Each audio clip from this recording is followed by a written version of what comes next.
Bien. Empecemos. Amante Padre Celestial, estamos dándote las gracias, Señor, porque nos permites reunirnos, Señor, para aprender más de tu palabra, Señor. Tal vez muchas veces ya hemos escuchado estos mensajes, Señor, pero nos sirven tanto para recordarnos tu palabra, Padre. Gracias te damos por el hermano Walter. Bendícelo, Señor, y síguelo eh, bendiciendo con su salud, con sus enseñanzas, Padre, y que nosotros también podamos aprovechar. Te pedimos muchas bendiciones para los que ya estamos, Señor, y los que todavía faltan por reunirse, que siempre estemos todos juntos, unidos para aprender más. Gracias, Padre, en el nombre de Cristo Jesús, estamos orando esta noche. Amén. Amén. Amén. Bueno, hermanos, el pasaje que tenemos el día de hoy es un pasaje, pues, bastante controversial. Se presta a muchas interpretaciones. No es un pasaje fácil de entender. No es un pasaje que podemos decir está muy claro. El Señor Jesús fue muy claro en muchas de sus enseñanzas. En la mayoría de sus enseñanzas. La Biblia es muy clara también en muchas cosas. El tema de la salvación, el tema del pecado, el tema del sacrificio de Cristo en la cruz del Calvario, todo eso está muy claro para nosotros. Pero como he mencionado anteriormente, el Señor no revela todo lo que queremos, sino revela lo que necesitamos. Y un famoso escritor, de hecho, que se le denomina el padre de la literatura estadounidense, Mark Twain, como lo conocían, aunque ese no era su verdadero nombre. Él dijo en una oportunidad, no es lo que no entiendo de la Biblia lo que me preocupa, sino lo que entiendo. Y realmente, pues eso debe preocuparnos, pues, porque si lo entendemos y no lo ponemos en práctica, entonces estamos mal.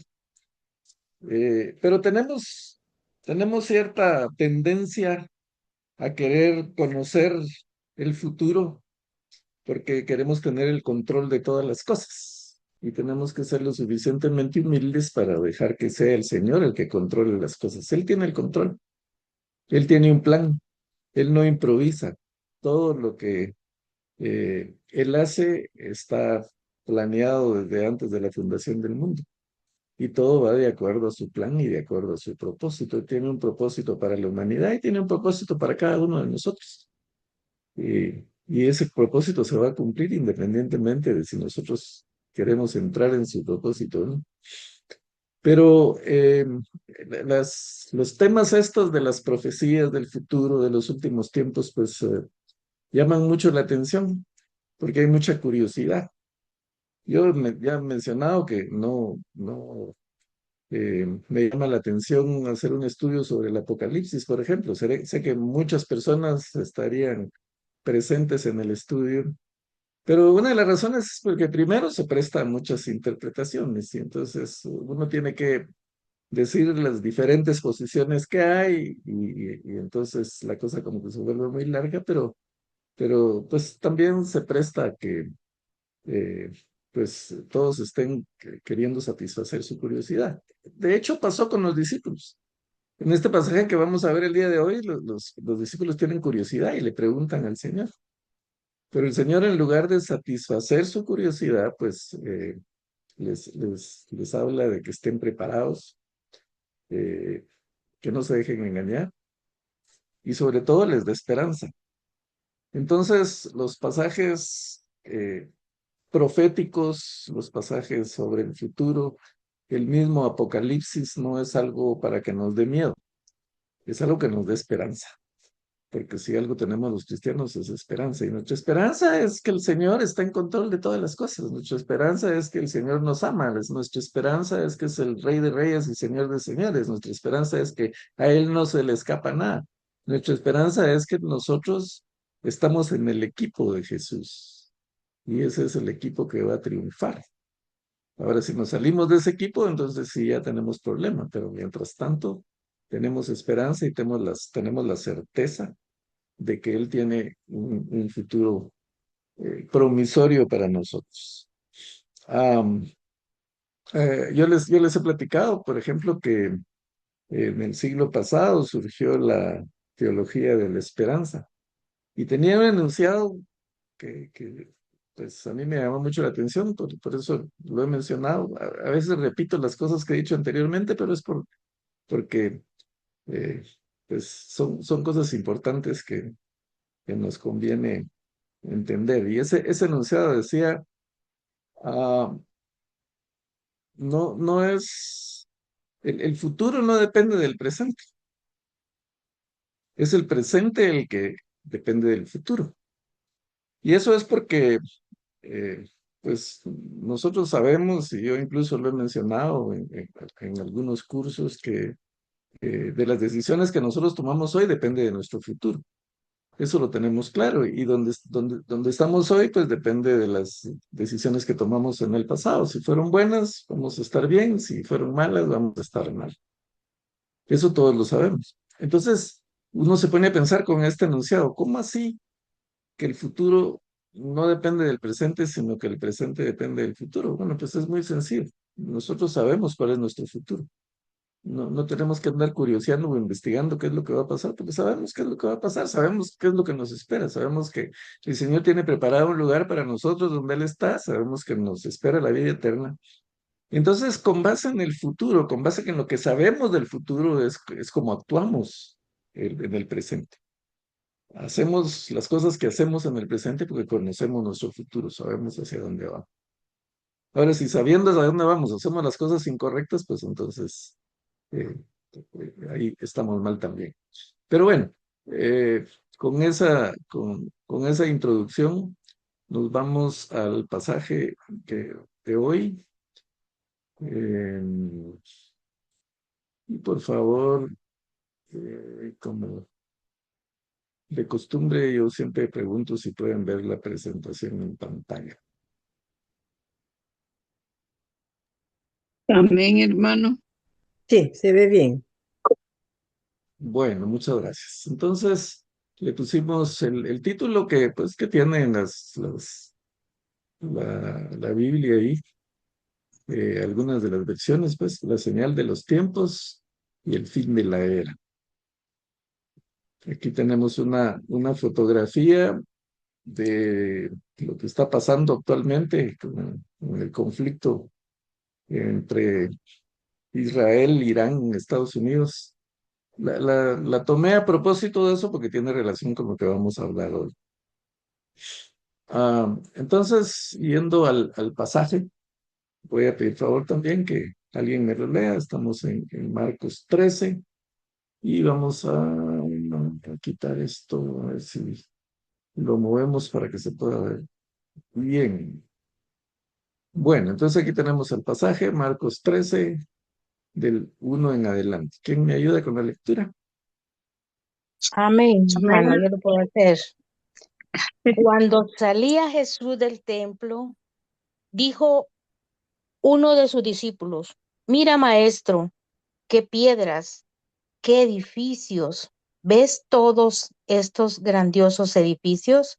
Contestó Jesús: No quedará piedra sobre piedra, pues todo será derribado. Más tarde estaba Jesús sentado en el monte de los olivos, frente al templo, y Pedro, Santiago, Juan y Andrés le preguntaron en privado: Dinos, ¿cuándo sucederá esto y cuál será la señal de que todo está a punto de cumplirse? Amén. Gracias. Bueno, eh, vemos entonces que seguimos en el día martes, eh, 3 días antes de que Jesús sea traicionado, juzgado injustamente y clavado en la cruz del Calvario. Ya vinieron todos los opositores a querer ponerle trampa a Jesús para declararlo blasfemo y tener una excusa para poder aniquilarlo. De hecho, pues vimos en la parábola de los labradores malvados que Jesús les habló directamente. Jesús dijo que pues habló de una viña, del dueño de la viña, de los labradores, y sabemos que pues la viña representa a Jerusalén. En el Antiguo Testamento, Jerusalén estaba representado por una viña. Los labradores eh, malvados eran los líderes religiosos que justamente le estaban atacando. Y él pues habla como el dueño de la viña, que es Dios, manda a varios de sus emisarios a recoger los frutos de la viña que había arrendado, y los labradores, pues a unos los golpearon, a otros los mataron. Entonces aquel dueño de la viña, que pudo haber mandado un ejército a destruir a los labradores malvados, con mucha paciencia, él espera y al final decide mandar a su hijo amado, dice, a su único hijo. ¿Y qué hicieron los labradores malvados? Pues simplemente se dijeron, aquí viene el hijo, este es el heredero. Tal vez pensaron, ya se ha de haber muerto el dueño, por eso ahora viene el heredero. Entonces matemos al heredero y nos quedamos con David. Y eso fue justamente lo que pasó con Jesús. O sea, Dios había mandado muchos profetas al pueblo de Israel y muchos fueron rechazados. Lo, lo, lo vamos a leer más adelante. Y al final, pues manda a su hijo amado, a su único hijo. Y pues aquellos labradores malvados, que eran los líderes religiosos, pues lo, lo, lo matan, como vemos, fuera de la ciudad. Justamente como decía la profecía de los labradores malvados. Entonces ellos se dieron cuenta que se refería a ellos y, y entonces ahí surgió pues con mayor fuerza el odio y la estrategia para crucificar. Pero bueno, ya el Señor eh, sale de ellos, ya contrarresta todos sus ataques, no lo pueden atrapar, ellos solo se quedan en el ridículo, entonces sale del templo. Y ese es el pasaje que tenemos aquí. Sale Jesús del templo y uno de sus discípulos le dice, mira maestro, qué piedras, qué edificios. Em, para poder entender lo que los discípulos están viendo, pues tenemos que regresar en el tiempo y recordar cómo el rey Salomón edificó el templo, el primer templo, que fue pues algo realmente espectacular, ¿verdad? Salomón tenía todos los recursos para poder llenar de oro y de muchos lujos el templo. Tanto su palacio como el templo eran obras realmente extraordinarias de la época. Pero en el año 587 antes de Cristo, ese templo es destruido por la invasión a- de los babilonios y bueno, eh, lo destruyen totalmente y el pueblo es llevado en cautividad. Pero después, en el año 516, pues un buen grupo regresa del exilio gracias a un decreto de Ciro. Y eso lo vimos cuando estudiamos Nehemías, si ustedes se recuerdan, Esdras y Nehemías, si los que estuvieron en el estudio. Este grupo regresa del exilio, perdón, y reconstruye el templo. Eso es lo que se identifica muchas veces como el segundo templo. Cuando se habla del segundo templo, se está hablando de la reconstrucción que hicieron los judíos que regresaron del exilio. Pero esta reconstrucción fue una reconstrucción muy modesta, al grado de que leíamos en aquella oportunidad que los ancianos, los que habían visto el primer templo cuando inauguraron el segundo templo, lloraron, porque no tenía nada que ver con el templo de Salomón. Pues, reconstruyeron el altar de los sacrificios, reconstruyeron el templo y tenían ya donde adorar, que eso era ya pues algo que habían añorado durante 70 años en el cautiverio babilonio, pero realmente no tenía nada que ver con el primer templo. Pero Herodes el Grande, que no tiene que ver con el Herodes del tiempo de Jesús. El Herodes del tiempo de Jesús era Herodes Antipas, que fue el que mandó a decapitar a Juan el Bautista y el que pues tuvo que ver con el juicio de Jesús. Este era hijo de Herodes el Grande. Eh, Herodes el Grande, pues fue un rey que tenía mucho afán por las grandes obras, por las grandes construcciones. Y él, para quedar bien con los judíos, decidió reconstruir ese segundo templo, ese modesto segundo templo. Pero, pero lo reconstruyó con todo.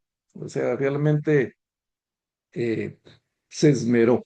De hecho, se sabe que esa construcción que hizo Herodes, esa reconstrucción fue una de las más fastuosas y monumentales que él hizo, a pesar de que hizo grandes obras también. Podríamos decir que en esa época era una de las maravillas del mundo. Solo para que nos formemos una historia, perdón, una idea de lo que era este segundo templo, pues estaba en un terreno de 35 acres. Nosotros no estamos aquí muy familiarizados con los acres, pero para que nos formemos una idea, ahí cabían 2 estadios de fútbol en el área que ocupaba ese templo que Herodes reconstruyó. Y pues le puso unas enormes planchas de oro. Bueno, todo el edificio era de un blanco impecable, ¿verdad? Que podría parecer una montaña de nieve. Pero tenía unas grandes planchas de oro eh, que cuando el sol salía, pues se reflejaba en esas planchas y prácticamente encandilaba a la gente que estaba enfrente. Y eran unas planchas enormes, se dice, el historiador judío Flavio Josefo lo describe. Y esas planchas tenían pues 3 hombres con los brazos extendidos y tocándose así con la punta de los dedos. Era menos del ancho que tenía cada una de esas columnas en el pórtico. Y el templo tenía piedras que pues llegaban a pesar cientos de toneladas, ¿verdad?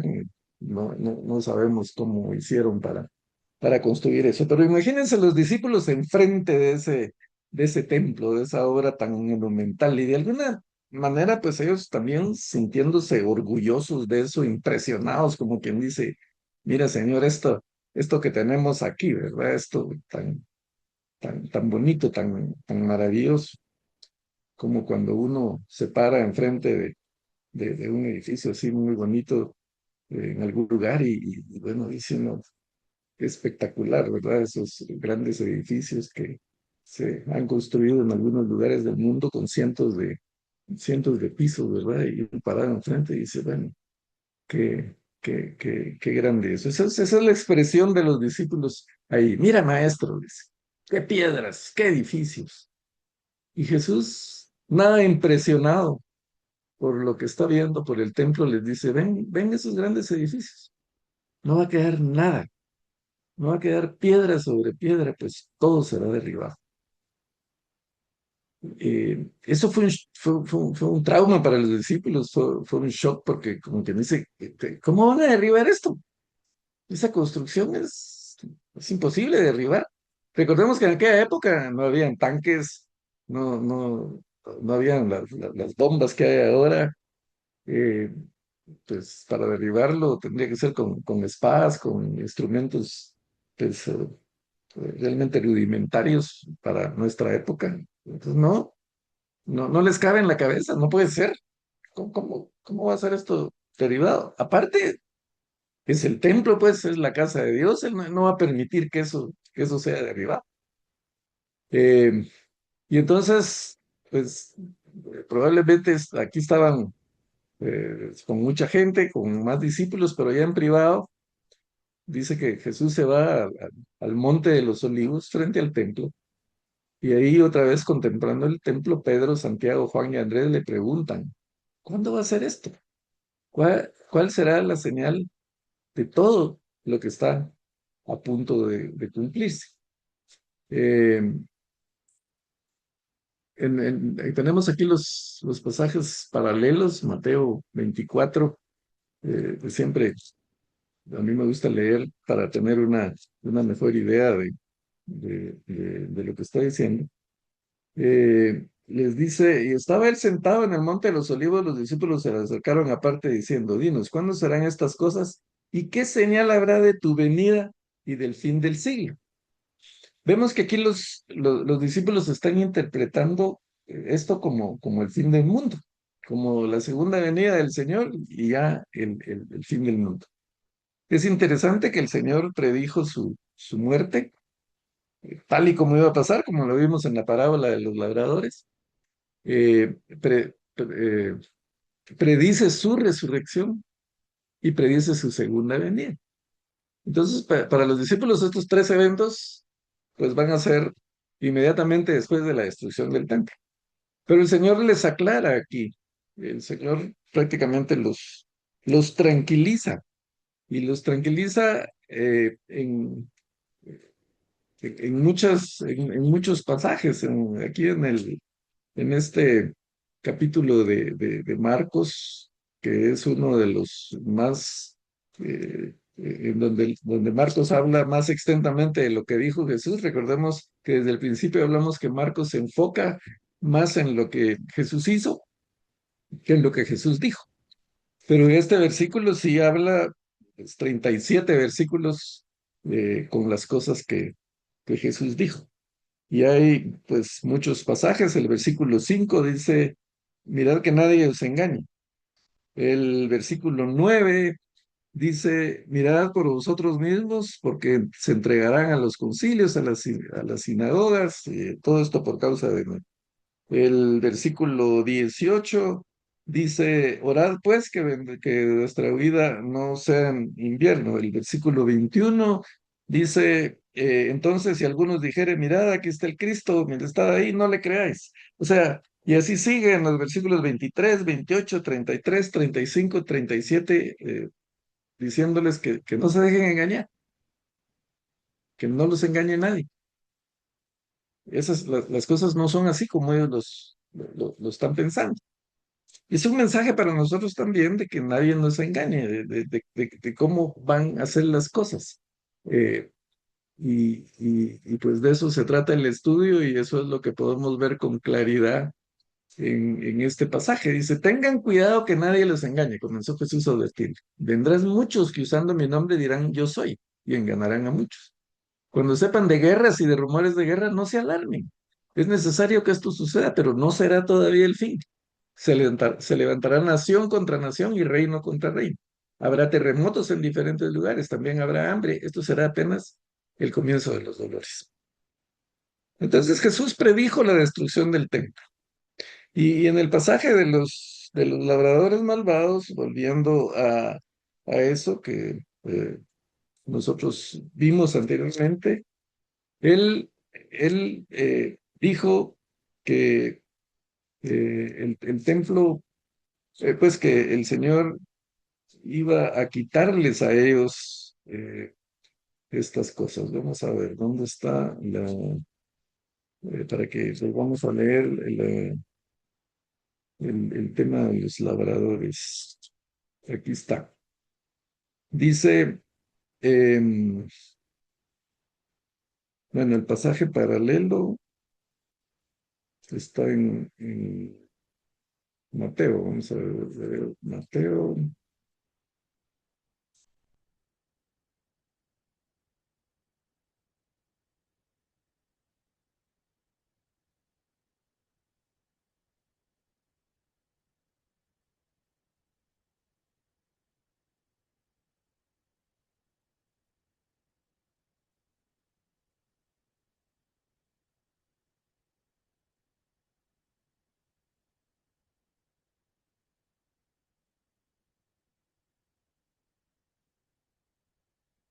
Entonces, pasaje aquí. Aquí está, perdón, Lucas. Lucas dice, eh,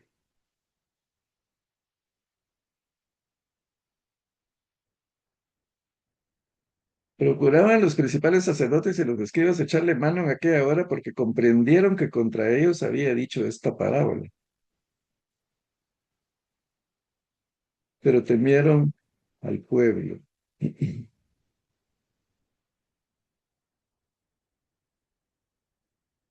Eh, pero lo interesante que él les preguntó, ¿qué pues hará el señor de la viña a estos labradores? Y ellos contestaron, vendrá y destruirá a estos labradores y dará su viña a otros. Cuando ellos oyeron esto, dijeron, Dios nos libre. Los mismos líderes religiosos, pues prácticamente dijeron que era lo que iba a pasar. El Señor destruyó el templo y les quitó a ellos lo que ellos creían que era de su propiedad. Él abandonó el templo y dice, dará su viña a otros. Entonces, por eso vimos que Jesús prácticamente establece la iglesia. Y pues nosotros somos ahora los que estamos arrendando la viña y tenemos que dar frutos. Se lo quitó a los líderes religiosos y ahora pues nosotros somos responsables de esto. Pero el punto que el Señor habla y que dice que nadie los engañe, porque van a venir muchos falsos profetas. Él advierte mucho sobre los falsos profetas. También en las epístolas pastorales vemos advertencias contra los falsos profetas, contra todos los engañadores, contra los que tenemos que estar prevenidos que eso va a pasar. En Mateo 7 versículos 21 al 33, el Señor advierte este tipo de cosas. Dice, no todo el que me dice Señor, Señor entrará en el reino de los cielos, sino el que hace la voluntad de mi Padre que está en los cielos. Muchos me dirán en aquel día, Señor, ¿no profetizamos en tu nombre? Y en tu nombre echamos fuera demonios, y en tu nombre hicimos muchos milagros. Y entonces Él les declarará, nunca os conocí, apartados de mí, hacedores de maldad. Ah, vemos entonces que, pues, como mencionamos antes, no todo lo sobrenatural necesariamente es del Señor. Hay, pues, poderes ocultos. Lo vimos, por ejemplo, cuando Moisés llega a pedir la libertad del pueblo de Israel. Él dice que tira su vara y se convierte en serpiente. Y vienen los sabios y los adivinos y tiran su vara y se convierte en serpiente también. Pero la vara o la serpiente de Moisés, pues se devora las otras serpientes, pero vemos que había poder ahí en ellos. Eh, También vimos el caso de, de Saúl cuando va a consultar a aquella divina, y bueno, podemos ver muchas cosas ahí, y pues va a haber gente que va a tener ciertos poderes, el Señor va a permitir eso, y que van a engañar a muchos. Pero tenemos que estar prevenidos contra todo ese tipo de circunstancias. Eso es lo que el Señor está hablando, que se tiene que dar y que se ha estado dando pues a través de la historia. Y dice, cuando sepan de guerras y de rumores de guerras, no se alarmen. Ha habido una alarma constante en el pueblo cristiano cuando, bueno, la Primera Guerra Mundial, pues bueno, ya todo el mundo pensó es el fin del mundo, ya venía el Señor. La Segunda Guerra Mundial, pues también se está hablando de que estamos a punto de una tercera guerra mundial con los conflictos que hay con Israel, con Irán, con Estados Unidos, las guerras, la guerra de Rusia, también contra Ucrania. Entonces vemos guerras por todos lados, pero eso se ha dado desde hace mucho tiempo, siglo pasado, el siglo XX, cuando más guerras hubo, con los rumores de guerra, cuando más terremotos eh, y hambre y todo ese tipo de situaciones se han dado. El siglo pasado se dio más de esto que en todos los años anteriores. Y pues hay gente pensando, bueno, ya el Señor viene. Y hay falsos profetas diciendo, ¿cuándo va a venir, verdad? Tratando de adivinar o tratando de engañar a la gente con que en tal fecha va a venir. Hasta yo he visto algunos que hacen sus predicciones, sus cálculos de las 70 semanas de Daniel y cuándo se da y cuándo va a ser y todo esto, pero el Señor dice, no, tranquilos, que no nos engañen. Esto no está pasando, esto no va a pasar todavía. Tiene que haber un tiempo, hay un lapso de tiempo en donde van a pasar todo este tipo de cosas. Y también recordemos que las profecías normalmente tienen un cumplimiento a corto plazo y un cumplimiento a largo plazo. Aquí Jesús predijo la destrucción del templo y eso fue en el corto plazo, sucedió en el año 70 después de Cristo, cuando Tito, bajo las órdenes de su padre Vespasiano, pues arrasó con Jerusalén, arrasó con la ciudad y arrasó con el templo y lo destruyó totalmente. De hecho, hubo un incendio que muchos pensaron que había sido un accidente, pero no. Sabemos que Jesús ya había profetizado eso, el incendio destruyó totalmente el templo, no quedó, como él dijo, piedra sobre piedra. Eso se dio. Y por eso en algunos pasajes dice, no va a pasar esta generación sin que estas cosas sucedan, porque estaba hablando de la generación de Jesús. Y una generación en el Antiguo Testamento es alrededor de 40 años, que es el lapso entre que nace un hijo y después tiene ya familia, tiene hijos. En nuestra sociedad actual, las generaciones pues, pueden ser de 20 años, ¿verdad? O 30 años, pero en el Antiguo Testamento, eh, en esta época, más o menos una generación era de 40 años. Y vemos que estamos en el año 33 después de Cristo y la destrucción fue en el año 70. O sea, justo en el transcurso de la generación que estaba en la época de Jesús. Fue esa destrucción. Pero eso también nos está hablando de los últimos tiempos. También Jesús se está refiriendo a lo que va a pasar en el futuro. Entonces, y lo que está pasando actualmente, pues las guerras, los rumores de guerra, los falsos profetas, los reinos contra reinos, los terremotos, el hambre, y pues muchos especulan con eso. Bueno, ya va a venir el Señor. Es más, eh, en los años 80, más o menos, 70, 80, se creó un ambiente como de terror, de miedo, con que ya va a venir el Señor y conviértanse, y entonces muchas predicaciones en diferentes denominaciones eran más de atraer a la gente por miedo que por esperanza.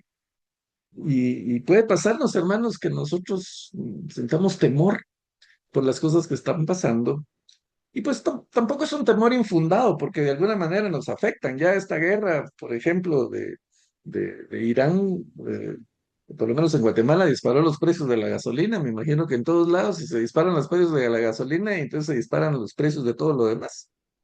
Y los precios de la gasolina van a bajar, pero todo lo demás ya no baja, ¿verdad? Genera inflación. Entonces, de alguna manera nos afecta y nos preocupa, pero no para alarmarnos. Aquí está claro, el Señor Jesús está diciendo, no se alarmen.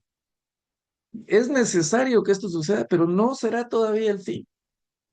No es, hay un lapso de tiempo y eso es lo que tenemos que tener claro.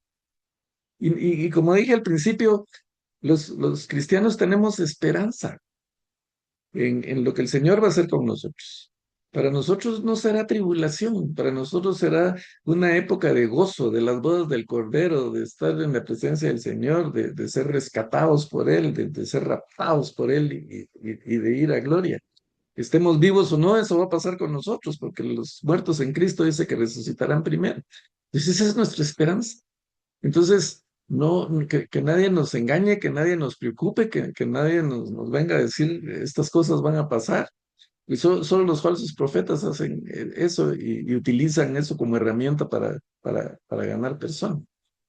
Dice, ustedes cuídense. Eso sí, está hablando el Señor, los entregarán a los tribunales, los azotarán en las sinagogas, por mi causa comparecerán ante gobernadores y reyes para dar testimonio ante ellos. Pero primero tendrá que predicarse el evangelio a todas las naciones. Y cuando los arresten, no se preocupen de antemano por lo que van a decir, solo declaren lo que se les dé a decir en ese momento, porque no serán ustedes los que hablen, sino el Espíritu Santo. Entonces, el Señor nos manda a predicar el Evangelio. La instrucción aquí es: ustedes tranquilos, ustedes no se alarmen, ustedes hagan su trabajo, ustedes prediquen el Evangelio. Eso es lo que tienen que hacer, ese es el trabajo del cristiano. Y va a haber persecución. El Señor nunca dijo que el Evangelio fuera fácil. Él nunca dijo que seguirlo fuera fácil. Él dijo: si alguno quiere venir en pos de mí, niéguese a sí mismo, tome su cruz y sígame. Aquí tenemos una noticia que dice que casi 400 millones de cristianos viven bajo persecución en todo el mundo. Esa es una noticia actual. Hay una institución que se dedica a investigar todo lo que pasa con los cristianos en el mundo. Y aquí tenemos algunas de las estadísticas que ellos ponen de persecución. Esta institución se llama Puertas Abiertas y entonces aquí ellos sacan las estadísticas de las persecuciones. Dice: 4.712 creyentes fueron arrestados, encarcelados, detenidos sin juicio, condenados simplemente por causa de su fe. Esto fue lo que pasó el año pasado, en el 2025. 3.302 seguidores de Jesús fueron secuestrados. 5.202 cristianos fueron violados, acosados sexualmente o forzados a casarse con personas no cristianas. Casi 68.000 creyentes fueron agredidos física o psicológicamente por su fe, lo que supone un aumento del 20% con relación al año anterior, o sea, al 2024. 29.426 iglesias, casas, tiendas o negocios cristianos fueron atacados. 224.129 seguidores de Cristo se vieron obligados a huir, esconderse o abandonar su país. Estaba viendo hace poco una historia de las iglesias en Europa. Eh, Muchísimas iglesias están siendo vendidas para diferentes usos, para museos, para bibliotecas, para clubs, para eh, vivienda. Hay iglesias preciosas que parecen castillos, ¿verdad? Y están los de bienes raíces promoviéndolas, vendiéndolas para el mejor postor, porque sencillamente ya la gente no se está congregando. Hay mucha deserción y la pandemia del COVID tuvo mucho que ver con eso.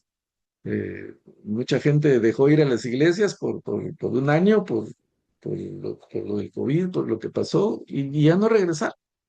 Muy pocos regresaron, eso lo hemos visto en todas las iglesias. Entonces, ese tipo de cosas el Señor las permite para depurar realmente a los que son constantes, a los que son fieles, a los que permanecen en su fe y a los que no. Porque como vimos en la parábola del sembrador, pues dijo, hay semilla que va a caer junto a las piedras y que va a crecer rápido, pero después, como no tiene fundamento, se va a secar. Y eso es lo que pasa. Muchos cristianos no tienen fundamento y entonces cuando viene la persecución, cuando viene la prueba, sencillamente abandonan. Por una pandemia como el COVID, pues muchísimos abandonaron la fe, pero el Señor dice: el que persevere hasta el fin, ese será salvo. Entonces hay persecución, hay gente que está muriendo, mis hermanos, en otros países, está dando su vida por servir al Señor, por predicar el Evangelio. Y nosotros pues tenemos que cumplir también con eso. Eh, a muchos les da vergüenza, les da pena, pues ¿qué voy a decir? No sé qué decir, se van a burlar de mí. Hasta cierto punto son temores naturales, pero son creencias que tenemos arraigadas y que nos limitan a hacer nuestro trabajo. Entonces tenemos que desarraigarlas y pedirle al Señor que nos ayude y nos dé sabiduría. Y el Señor lo dijo aquí: no se preocupen por lo que tengan que decir. El Señor va a poner palabras en su boca. No se preocupen de antemano. Preocuparse es ocuparse antes de tiempo. Nosotros ponemos a pensar cosas que no van a pasar, que nos van a rechazar, que se van a burlar, que vamos a perder a los amigos. No se preocupe. Solo declaren lo que se les dé a decir en ese momento, porque no serán ustedes los que hablen, sino el Espíritu Santo. Entonces confiemos en que el Señor va a poner palabras en nuestra boca a la hora de predicar, pero tenemos que compartir el Evangelio. Yo estoy recibiendo un curso de ventas ahora por tema pues que me dedico también a capacitaciones, entonces me tengo que capacitar para eso. Pero el que estaba dando el curso de ventas dijo una cosa muy interesante relacionado con cuando uno vende un artículo. Dice, si ustedes tienen un producto o un servicio que saben que le va a hacer bien a otro, que va a ser de utilidad a otra persona, que va a solucionar los problemas de otra persona, y ustedes no lo ofrecen, de alguna manera le están robando a la otra persona la oportunidad de beneficiarse con su producto. Y yo inmediatamente pensé en el Evangelio. El Evangelio es algo que va a hacer mucho bien a las otras personas, que las va a beneficiar, que el beneficio del Evangelio es nada más y nada menos que la vida eterna. Y si nosotros no compartimos el Evangelio, le estamos robando ese privilegio a las demás personas, le estamos robando la oportunidad de ser salvos, le estamos robando la oportunidad de vivir felices, plenos y bendecidos como vivimos nosotros. Entonces no le robemos esa posibilidad a los demás, sino que prediquemos el Evangelio, que es lo que el Señor quiere de nosotros. Aquí lo dice. Entonces, el Señor dice que todo lo que va a pasar, el hermano entregará la muerte al hermano, el padre al hijo, los hijos se rebelarán contra sus padres y harán que los maten. Por causa de mi nombre, todo el mundo los odiará, pero el que se mantenga firme hasta el fin, este será salvo. Vemos cómo el Señor no está satisfaciendo la curiosidad de los discípulos, ni nuestra curiosidad, sino que nos está dando esperanza. Nos está diciendo, manténganse eh, firmes hasta el fin y así serán salvos. Entonces, vemos entonces cómo Jesús con esta enseñanza, con este pasaje, pues nos da tranquilidad. Tenemos que vivir tranquilos. Pero hay un elemento que se me pasó por alto aquí de lo que Jesús mencionó. Eh, y justamente es en el principio. Jesús salió del templo. ¿Y a dónde se fue? Se fue al Monte de los Olivos. Y esto es muy significativo porque nosotros vimos cuando el Señor abandona el templo de Israel antes de su destrucción, como dijimos, había sido destruido en el 587 antes de Cristo, pero pues ya los profetas habían eh, advertido de lo que iba a pasar por la idolatría del pueblo. Pero en Ezequiel, am,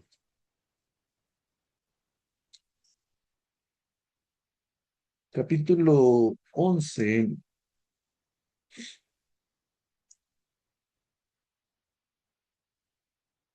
eh, Ezequiel tiene una visión.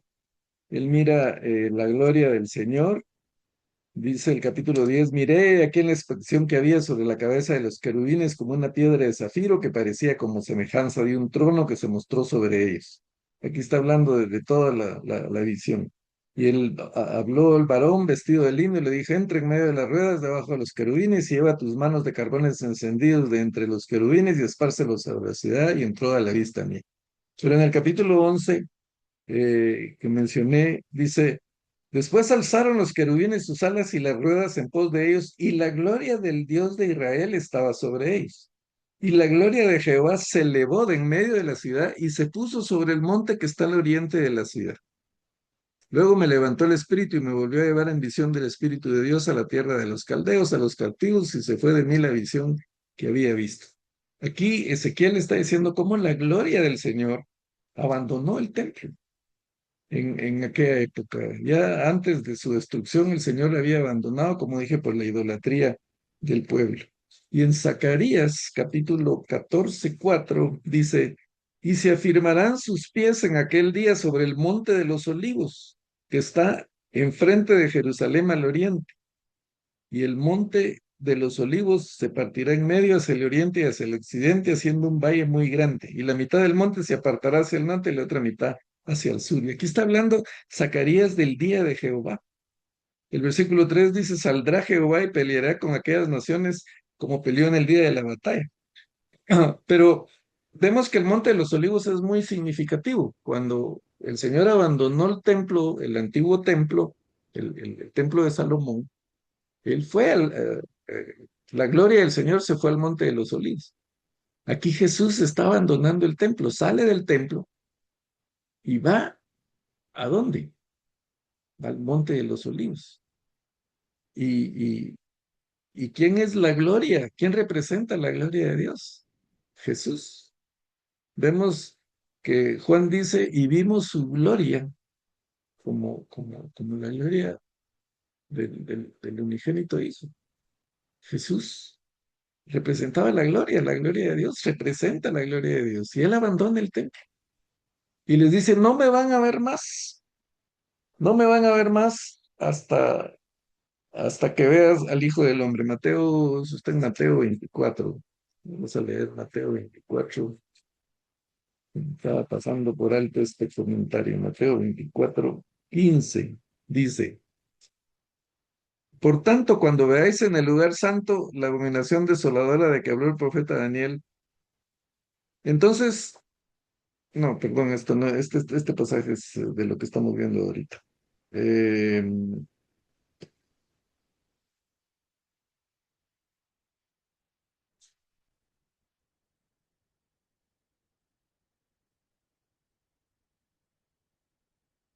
Vamos a ver, aquí está.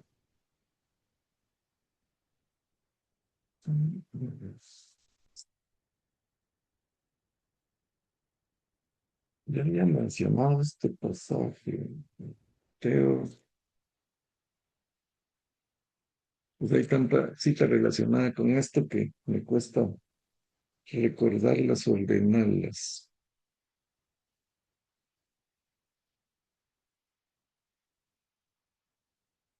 Mateo 23 está hablando Jesús aquí en el versículo 34. Dice, yo envío profetas y sabios y escribas y de ellos a unos mataréis y crucificaréis y a otros azotaréis en vuestras sinagogas y perseguiréis de ciudad en ciudad, para que venga sobre vosotros toda la sangre justa que se ha derramado sobre la tierra, desde la sangre de Abel al justo hasta la sangre de Zacarías, hijo de Berequías, a quien matáis en el templo del altar. Esto fue lo que dijo de los labradores malvados. De cierto os digo que todo esto vendrá sobre esta generación. Y después dice, Jerusalén, Jerusalén, que matas a los profetas y apedreas a los que te son enviados. ¿Cuántas veces quise juntar a tus hijos como la gallina junta sus polluelos debajo de las alas y no quisiste? He aquí, y miren esto, he aquí, vuestra casa os es dejada desierta. ¿Qué está diciendo Jesús? Que Él está saliendo de la casa. Porque os digo que desde ahora no me veréis hasta que digáis, bendito el que viene en el nombre del Señor.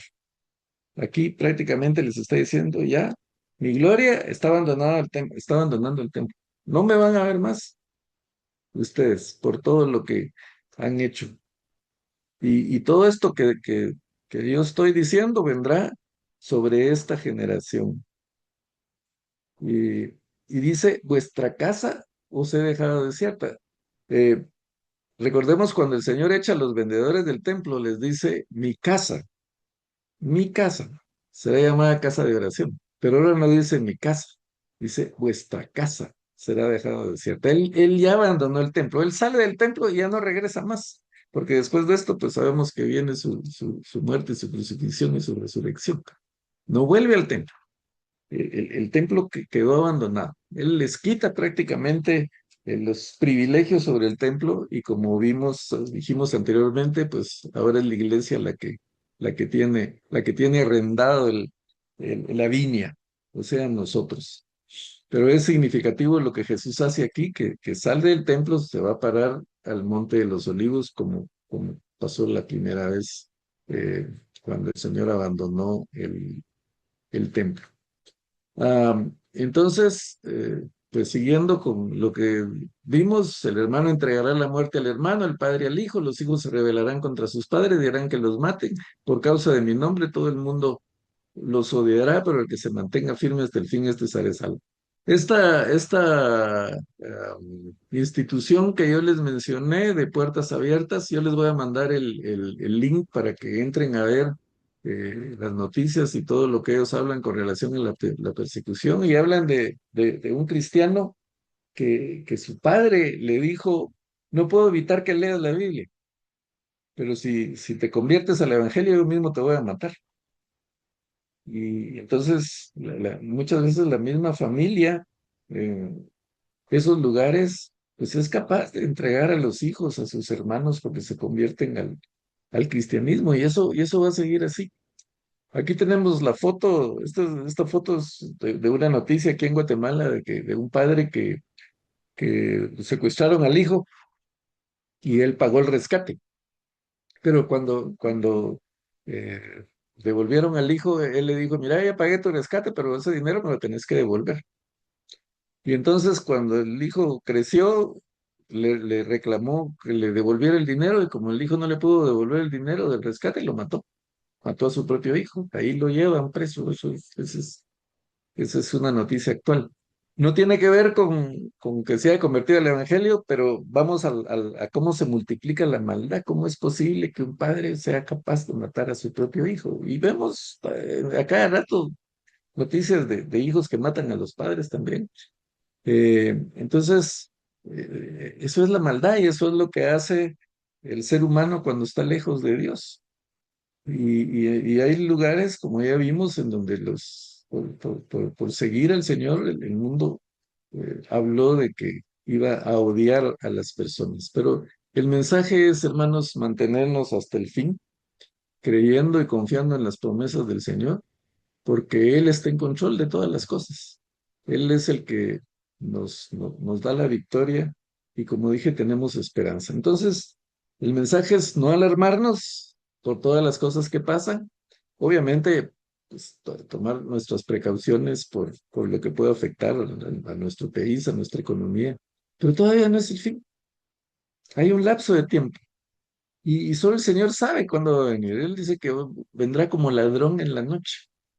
Y, pues como he mencionado también ya en muchas oportunidades, el fin para nosotros puede ser esta misma noche. Pues ¿quién puede garantizar que vamos a amanecer vivos mañana? Cualquier cosa puede suceder, tanta gente que muere así de improviso, por un accidente o por un infarto, por tanta cosa. Y pues ya para esa persona es el fin del mundo, ¿verdad? Entonces tenemos que estar preparados todo el tiempo. Porque alguien puede pensar, bueno, yo me porto mal, hago lo que quiera, y pues cuando mire que ya están las señales del fin, entonces ya me reconcilio, y para estar a cuentas con el Señor, ¿no? Así no funciona. Que no nos engañen, no es así la cosa. Tenemos que estar preparados siempre, todo el tiempo, y cumpliendo lo que el Señor nos ha mandado, predicar el Evangelio.